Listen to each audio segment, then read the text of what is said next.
మహాగణుడును రక్షకుడైన యేసు క్రీస్తు శ్రేష్టమైన నామంలో ప్రేమధార టీవీ వీక్షకులకు శుభములు తెలియజేస్తున్నాం. నేటి మన ధ్యానాంశంగా సంఖ్యాకాండము 9-10 అధ్యాయములను ధ్యానించుకోబోతున్నాం. 9వ అధ్యాయంలో పస్కా పండుగ గురించి చెప్పబడింది. పస్కా అంటే దాటి వెళ్ళుట. ఇశ్రాయేలీయులు ఐగుప్తు దాస్యంలో ఉండి దేవునికి మొర్రపెట్టినప్పుడు కృపగల దేవుడు వారి మొర్ర ఆలకించి మోషే నాయకత్వంలో వారిని దాస్యం నుండి విడిపించాడు. దాస్యపు దేశం నుండి దాటి వెళ్ళడమే పస్కా. ఈ విమోచనను ఇశ్రాయేలు జనాంగము వారి సంగతి మర్చిపోకుండాలాగున దేవుడు పస్కా పండుగను ఆచరించమని ఆజ్ఞాపించాడు.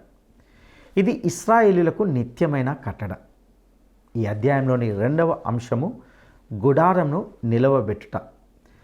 వారు మందిరాన్ని నిలవబెట్టిన దినమున మేఘము సాక్ష్యపు గుడారంలోని మందిరాన్ని కమ్మివేసింది. రాత్రి అగ్ని వంటి ఆకారం కనబడింది. మేఘము నిలిచినప్పుడు వారు గుడారం వేసుకొని అక్కడే ఉండిపోయారు. మేఘము గుడారం నుండి పైకి ఎత్తబడినప్పుడు వారు ప్రయాణమై ముందుకు కొనసాగారు. ఆ మేఘంలోని షకీనా మహిమను మనము చూడగలం. ఇక సంఖ్యాకాండము 10వ అధ్యాయంలో బూరలు బూరధ్వని అనే అంశం గురించి మనము తెలుసుకుంటాం. బూరలు వెండితో చేయబడాలి. బూరధ్వనులు వైవిధ్యంగా ఉంటాయి. ఈ బూరలు లేవీలు మాత్రమే ఊదాలి. ఇక అనేక శ్రేష్టమైన విషయాలను నేటి పాఠంలో మనము తెలుసుకుందామా? ప్రియ సోదరీ సోదరులారా, సంఖ్యాకాండం 9వ అధ్యాయంలో పస్కా పండుగను గురించి ఆసక్తిదాయకమైన విశేషాలు ఎన్నో ఉన్నాయి. యెహోవా సీనాయి అరణ్యమందు మోషేకు ఆజ్ఞాపించాడు. ఇశ్రాయేలీయులు పస్కా పండుగను నియామక కాలమందు ఆచరించాలి. అందరి కట్టడలను విధులను పాటించాలి. యెహోవా ఆజ్ఞ మేరకు వారు సీనాయి అరణ్యమందు మొదటి నెల 14వ రోజు సాయంకాలం పస్కా పండుగ సామగ్రిని సిద్ధం చేసుకోవాలి. శవాన్ని ముట్టి మైలపడ్డవారు పస్కా పండుగను ఆచరింపలేకపోయారు. వారు మోషే అహరోనులకు తమ పరిస్థితిని విన్నవించుకున్నారు. మోషే యెహోవాను ప్రార్థనలో సంప్రదించాడు. దేవుడన్నాడు, మీ వంశస్థులలో ఎవడైనా దూర ప్రయాణం చేస్తూ శవాన్ని ముట్టి అపవిత్రుడైనా అతడు తప్పక పస్కా పండుగ ఆచరించాలి. 2వ నెల 14వ తేదీ సాయంకాలం పస్కాను ఆచరించి పొంగని వాటితో చేదు ఆకుకూరలతో పస్కాను తినాలి. మర్నాటికి అందులో ఏదీ మిగలకూడదు. పస్కా పశువు యొక్క ఎముకను ఒక్కదానిని కూడా విరువకూడదు. పస్కా కట్టడలను పాటించాలి. ప్రయాణములో ఉండని వ్యక్తి పస్కాను మానితే అతడు పవిత్రుడైన జనులలో నుండి బహిష్కరించబడతాడు. నియామక కాలమందే యెహోవాకు అది అర్పించాలి. లేని ఎడల ఆ మనుష్యుడు తన పాపాన్ని తానే భరించాలి. మీ మధ్యన ఉన్న విదేశీయుడు పస్కాను ఆచరించగోరితే అతడు పస్కా కట్టడ చొప్పున దాని విధిని బట్టి అది చెయ్యాలి. విదేశీయుడైనా స్వదేశీయుడైనా పస్కా పండుగ కట్టడ ఒక్కటే. సోదరీ సోదరులారా, వింటున్నారా? అరణ్య ప్రయాణంలో ఇశ్రాయేలీయులు పస్కాను ఆచరించాలని దైవాజ్ఞ. వారిలో ఒకడు శవాన్ని ముట్టి మైలపడ్డాడు. అతడు పస్కా ఆచరించవచ్చునా? అతడు మోషేను సంప్రదించాలి. మోషే స్వతంత్రించి ఏమీ చెప్పలేడు. అతడు దేవుణ్ణి సంప్రదించాలి. అతడు ఏ గ్రంథాన్ని చూచి చెప్పలేదు. దేవుణ్ణి అడిగి గాని ఏదీ చెప్పడు. ఈ రోజున మనం దేవుని వాక్యానికి భిన్నంగా ఏది చెప్పకూడదు, చేయకూడదు. మోషే నాయకత్వంలోని విజయ రహస్యమిదే. దేవుని మాటే అతనికి నైతిక ప్రమాణం. దేవుని వాక్యం మనకుంది, కానీ దానిని వివరించడంలో పరిశుద్ధాత్మ నడుపుదల ఎంతో అవసరం. ఎవరైనా ఒకసారి తప్పిపోతే రెండోసారి నేరుగా పాల్గొనకూడదు. మోషేను సంప్రదించాలి. అప్పుడు మోషే దేవునికి ప్రార్థన చేసి దేవుని చిత్తాన్ని తాను తెలుసుకొని ప్రజలకు తెలియచేస్తాడు.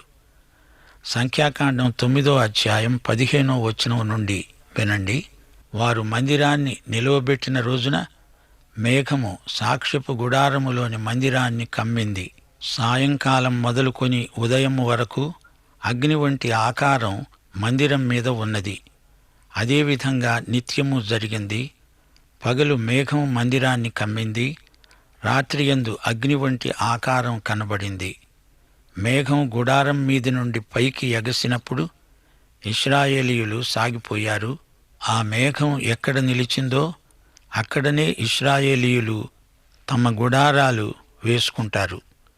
యెహోవా నోటి మాట చొప్పున వారు సాగిపోయారు, ఆగారు, గుడారాలు వేసుకున్నారు. మేఘం మందిరం మీద ఎన్ని రోజులు నిలిస్తే వీరు అన్ని రోజులు నిలిచిపోయారు. మేఘం బహుదినములు మందిరం మీద నిలిస్తే వీరు అన్ని దినాలు ప్రయాణం ఆపేశారు. యెహోవా నోటి మాట వారిని కదిలించింది లేదా ఆపింది. పగలేమి రాత్రేమి ఆ మేఘం కదిలినప్పుడే వీరు కదిలారు. ఆ మేఘం 2 రోజులు గాని, నెల గాని, ఏడాది గాని తడవు చేస్తే ఇశ్రాయేలీయులు ప్రయాణం మానుకొని తమ గుడారాలలో నిలిచిపోయారు. తిరిగి మేఘం కదిలినప్పుడు వారు ముందుకు సాగారు.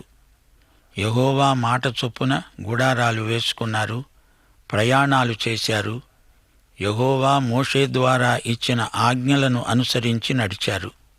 సోదరీ సోదరులారా, పగలు మేఘస్తంభం, రాత్రి అగ్నిస్తంభం, ఇదే షకీనా మహిమ.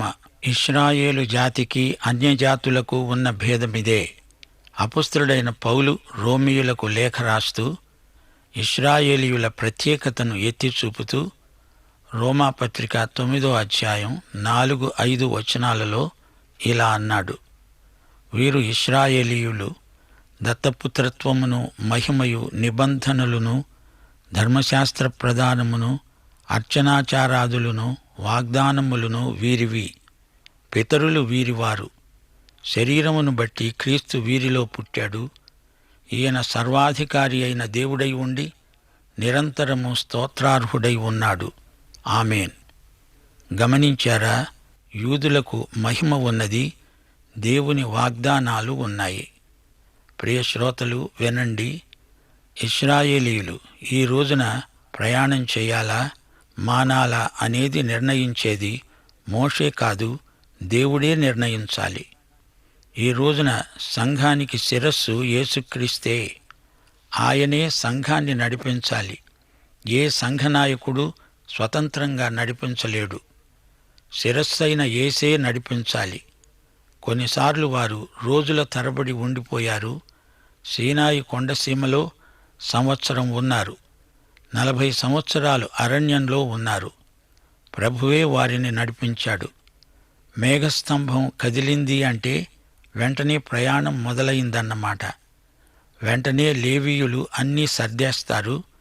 ఒక అరగంటలో చకచకా పని అయిపోతుంది. మేఘస్తంభం ఆగింది అంటే వీరు సరిగా అక్కడే ఆగుతారు. వెంటనే ఒక అరగంటలో గుడారం వేస్తారు. పగలు మేఘస్తంభం, రాత్రి అగ్నిస్తంభం. అది షకీనా మహిమ. దానిని వారందరూ చూచారు. వారు అరణ్య ప్రయాణం ముగిసిన తరువాత, వాగ్దత్త భూమిలో స్థిరపడిన తరువాత కొంతకాలానికి సొలొమోను గొప్ప దేవాలయం నిర్మించాడు.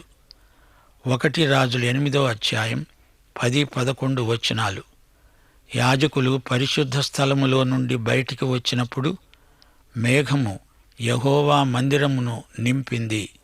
కాబట్టి యెహోవా తేజోమహిమ యెహోవా మందిరములో నిండుకొనగా ఆ మేఘమున్న హేతువు చేత యాజకులు సేవ చేయడానికి నిలువలేకపోయారు.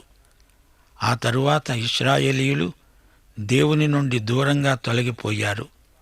షకీనా మహిమ దేవాలయాన్ని విడిచిపోయింది. యెహెజ్కేలు షకీనా మహిమ ఎలా వెళ్ళిపోయిందో వర్ణించాడు.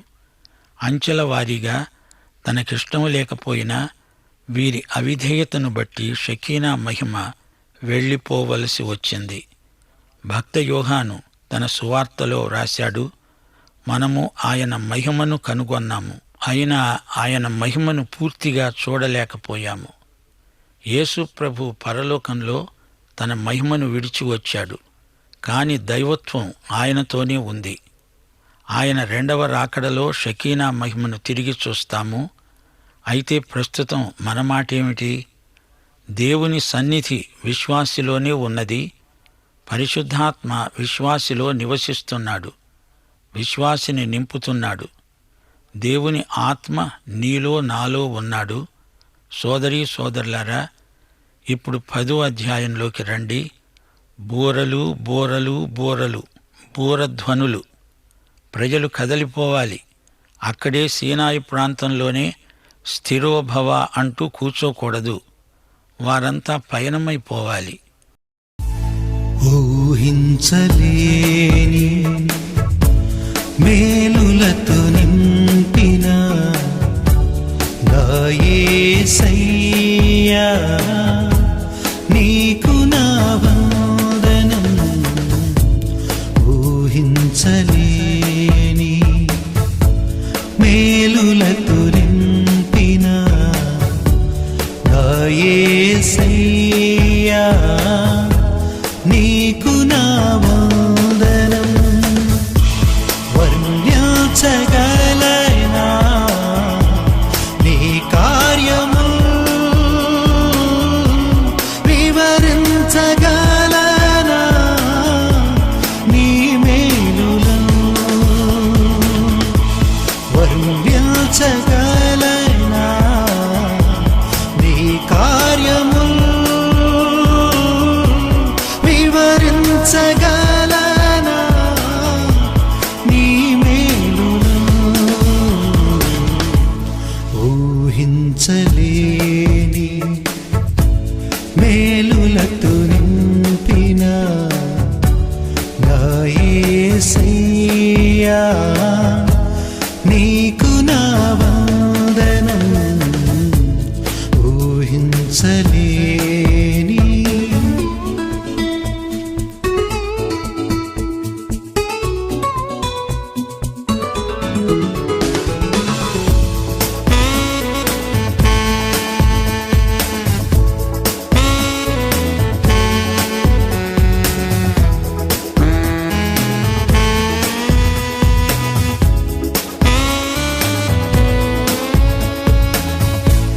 మేలులతో నా హృదయం తృప్తిపరచినావు. రక్షణ పాత్ర పూచి నిన్ను స్తుతియుతును. మేలులతో నా హృదయం తృప్తిపరచినావు. రక్షణ పాత్ర పూచి నిన్ను స్తుతియుతును. ఇశ్రాయేలు దేవుడా, నా రక్షకా, స్తుతియుతును నీ నామమును. ఇశ్రాయేలు దేవుడా, నా రక్షకా,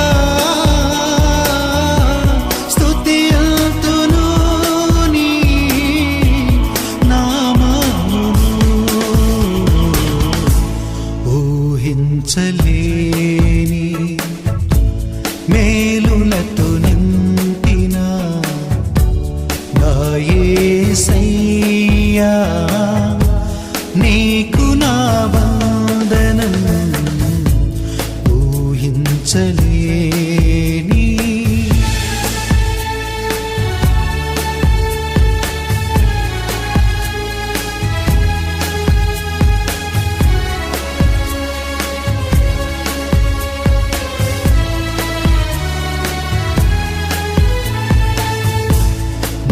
దీన స్థితిని నీవు మార్చినావు.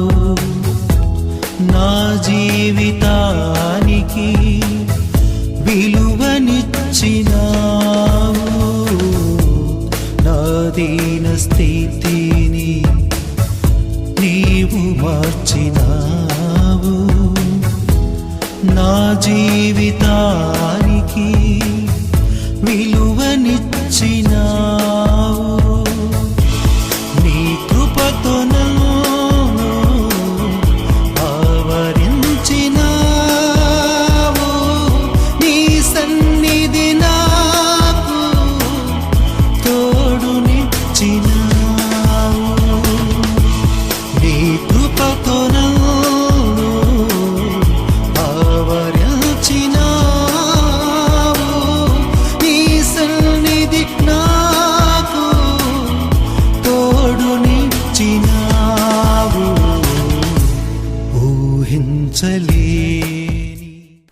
రూపాంతరం కొండ మీద పేతురేమన్నాడు?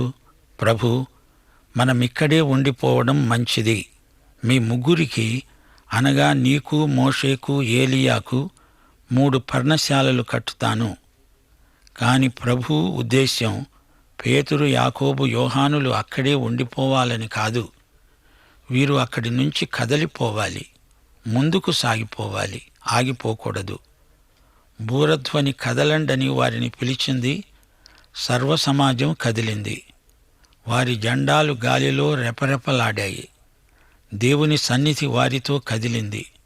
దేవుని గుడారం వారి మధ్యనే ఉంది. 2 వెండి బూరలు చేయించాలి.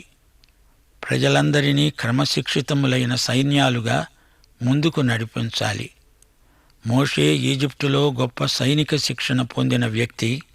అతడు గొప్ప నాయకుడు. సంఖ్యాకాండం 10వ అధ్యాయం మొదటి 10 వచనాలు వినండి. యెహోవా మోషేకు ఆజ్ఞాపించాడు, అన్నాడు, 2 వెండి బూరలు చేయించుకో. ఆ బూరలు నగిషీగా తయారు చేయించు.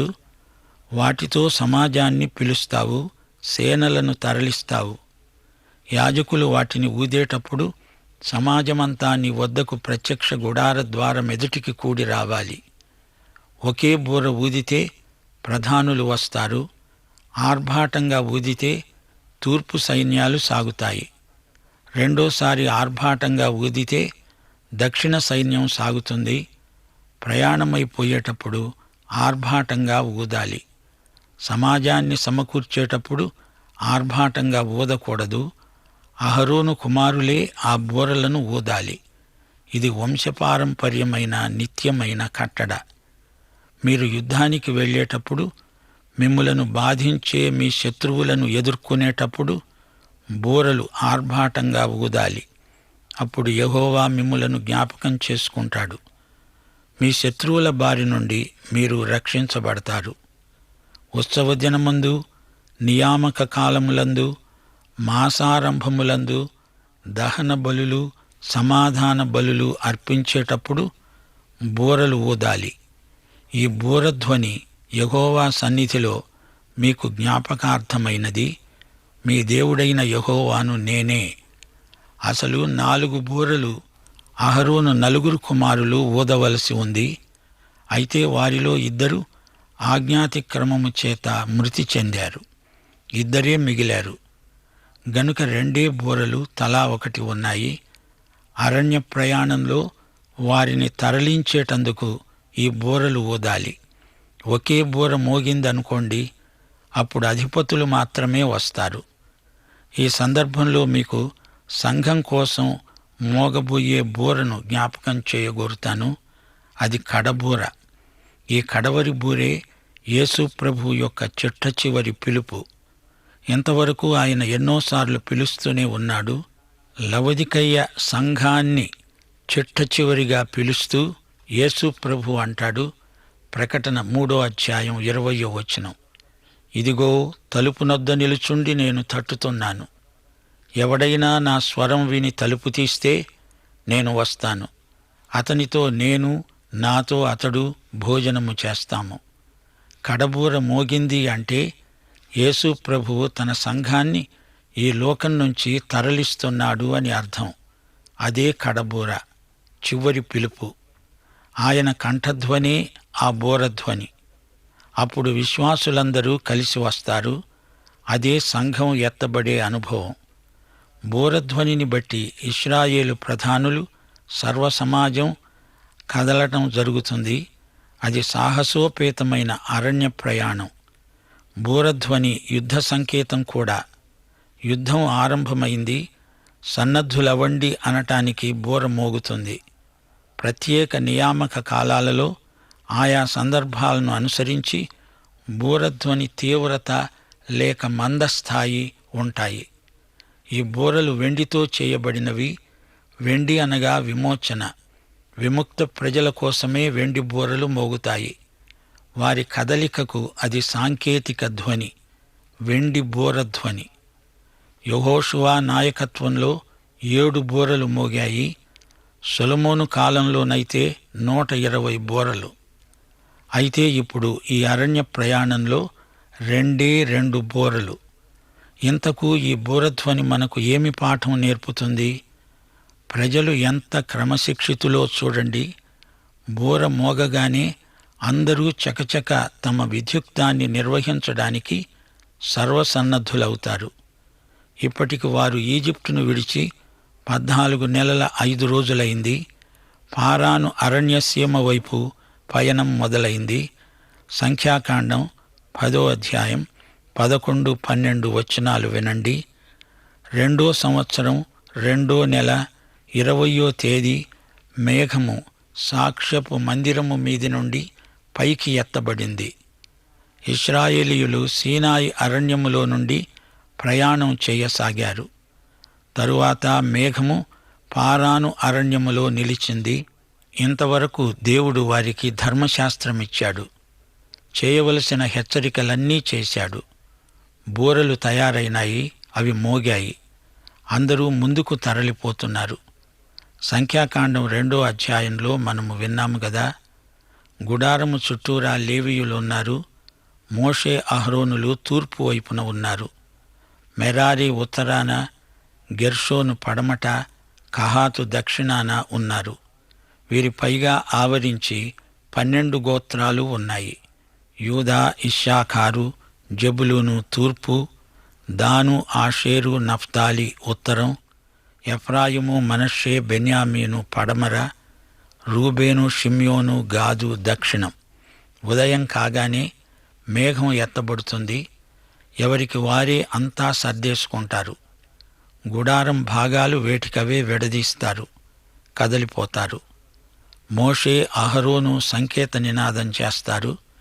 వెండి బూరలు మోగుతాయి. కహాతీయులు మొదట కదులుతారు. దేవుని మందసం ముందు నడువగా సర్వ సమాజము ఆ వెంట నడుస్తారు. అలాగే మన ప్రభు అయిన యేసుక్రీస్తు తన సర్వ సంఘాన్ని నడుపుతున్నాడు. ఈ లోకారణ్యంలో సంఘం యేసు వెంట నడుస్తున్నది. మందసము అంటే అది యేసు ప్రభువుకు సంకేతమే. మొదటి బూర మోగగానే మోషే, అహరోను మందసము ముందుగా వెళ్ళటం జరుగుతుంది. మళ్ళా బూర మోగగానే తూర్పు నుంచి యూదా వస్తాడు. ఇశ్శాఖారు, జెబులూను యూదా ధ్వజం క్రిందనే వస్తారు. వారి వెంట గెర్షోను, మెరారి. వీరు బరువైన సామాను మోస్తూ నడుస్తారు. అప్పుడు బూర మోగుతుంది. రూబేను, షిమ్యోను, గాదు వస్తారు. వీరు రూబేను జెండా కింద ఉంటారు. అప్పుడు బూర మోగుతుంది. వెంటనే కహాతీయులు నడుస్తారు. వారు తేలిక సామాను మోస్తారు. మందసం మాత్రం అందరికంటే ముందుగా ఉంటుంది. అప్పుడు మళ్లీ బూర మోగుతుంది. ఎఫ్రాయిము, మనష్షే, బెన్యామీను నడుస్తారు. అప్పుడు దాను, ఆషేరు, నఫ్తాలితో వస్తాడు. ఆ తరువాత సర్వసమాజం కదలి వెళుతుంది. వారిలో మిశ్రిత జనాంగం ఉన్నారు. లేవియకాండం 24వ అధ్యాయంలో ఒకడు దైవదూషణ చేశాడే, వాడు ఈ మిశ్రమ జనాంగానికి చెందినవాడు. గమనించండి, బూర మొత్తం 7 సార్లు మోగింది. ప్రకటన గ్రంథంలో 7 బూరలు మోగాయి. ఈ 7 బూరలు ఇశ్రాయేలు ప్రజలకు సంబంధించినవి. అవి మహాశ్రమల కాలాలు. అప్పుడు ఇశ్రాయేలు ప్రజలు భూమి నలుమూలల నుండి వాగ్దత్త భూమికి సమకూర్చబడతారు. 1 కొరింథీ 15వ అధ్యాయం 52వ వచనంలో కడబూర మోగుతుంది అన్నాడు భక్త పౌలు. ఈ వచనాన్ని పట్టుకొని కొందరు ఇది ప్రకటన గ్రంథంలోని కడబూర గనుక సంఘం మహాశ్రమల కాలాన్ని అనుభవిస్తుంది అని సిద్ధాంతీకరిస్తున్నారు. అయితే ఇక్కడ కొరింథీ పత్రికలో చెప్పబడిన కడబూర దేవుని కుమారుని స్వరమే. 1 తెస్సలోని పత్రిక 4వ అధ్యాయం 16వ వచనం అంటోంది, ఆర్భాటముతో, ప్రధాన దూత శబ్దముతో, దేవుని బూరతో పరలోకము నుండి ప్రభువు దిగివస్తాడు. క్రీస్తునందుండి మృతులైన వారు మొదట లేస్తారు. ఈ మూడింటికి అర్థం యేసుక్రీస్తు స్వరమే. ఆయన స్వరం బూర వంటిది, ప్రధాన దూత శబ్దం లాంటిదే. ప్రకటన 1వ అధ్యాయం 10, 11 వచనాలు. ప్రభువు దినమందు ఆత్మవశుడనై ఉండగా బూరధ్వని వంటి గొప్ప స్వరం విన్నాను అన్నాడు యోహాను. ఈ బూర స్వరం యేసుక్రీస్తుదే. బూర వంటి ఆయన స్వరం మృతులను లేపుతుంది. బూరధ్వని అంటే సంఘముతో యేసుక్రీస్తు చెబుతున్న మాటలే. సరే, ఇక్కడ బూరధ్వని ఇశ్రాయేలు ప్రజలను తరలిస్తుంది. ప్రకటన గ్రంథంలోని బూరల ధ్వని ఇశ్రాయేలు ప్రజలను వాగ్దత్త భూమిలోకి సమకూరుస్తుంది. పాఠం ఇంతటితో సమాప్తం. దేవుడు మిమ్మును సమృద్ధిగా దీవించునుగాక. ఆమేన్. ప్రియులారా, ఇంతవరకు విన్న సందేశం ద్వారా పస్కా పండుగ యొక్క ప్రాముఖ్యతను గురించి మనం తెలుసుకున్నాం. పాత నిబంధనలో ఐగుప్తు దాస్యం నుండి వారు వెలుపలికి దాటి వెళ్ళుటకు సూచనగా పస్కా పండుగను దేవుడు నియమించాడు. క్రొత్త నిబంధనలో పాపపు దాస్యం నుండి మనము విడిపించబడడానికి క్రీస్తు అను పస్కా పశువు మన కొరకు వధింపబడ్డాడు. పాత నిబంధనలో ఇశ్రాయేలీలు మేఘమును అనుసరించి ప్రయాణం సాగించారు. క్రైస్తవ యుగంలో సంఘము క్రీస్తును అనుసరిస్తుంది. సంఘాన్ని నడిపించవలసింది క్రీస్తే కానీ సంఘ కాపరి కాదు. అతడు ఒక బూర మాత్రమే. నేటి సంఘాలు క్రీస్తును అనుసరిస్తే సంఘాల మధ్య పొరపొచ్చాలు, కలహాలు ఏమాత్రము ఉండవు. ఇక 10వ అధ్యాయంలో వెండి బూరలను, వాటి ధ్వనులను గురించి మనం నేర్చుకున్నాం. ఒక్క బూరతో సమాజాన్ని సమకూర్చడం, ఆర్భాటంతో బూర ఊదినప్పుడు సైన్యము తరలించబడడం, బలులు అర్పించేటప్పుడు బూరలు ఊదడం గురించి మనం తెలుసుకున్నాం. అలాగే యుద్ధ సన్నాహానికి కూడా బూర ఊదడం జరుగుతుంది. సర్వ సమాజము ముందుకు కొనసాగడానికి ముందుగా బూర ఊదాలి. మందసము యేసు క్రీస్తునకు సాదృశ్యంగా ఉంటుంది. మందసమును అనుసరించి సర్వ సమాజము ముందుకు కొనసాగుతుంది. ఇక కడబూర ధ్వని అనే మాటను మనం చూసాం. ఈ బూరధ్వని చిట్ట చివరిది. అది ప్రభు రాకడలో ఊదబడుతుంది. అది క్రీస్తు పిలుపు. ప్రియ సహోదరుడా, సహోదరి, రక్షణ పొంది క్రీస్తు రాకడ కొరకు సిద్ధపడిన వారు మాత్రమే ఆ బూరధ్వని విని ప్రభుతో సదాకాలము జీవించడానికి కొనిపోబడతారు. ఇది క్రైస్తవులకు గొప్ప నిరీక్షణ కలిగించే అంశం. అందుకు నీవు సిద్ధంగా ఉన్నావా? అట్టి కృప దేవుడు నీకు దయచేయనుగాక. దైవాశీస్సులు.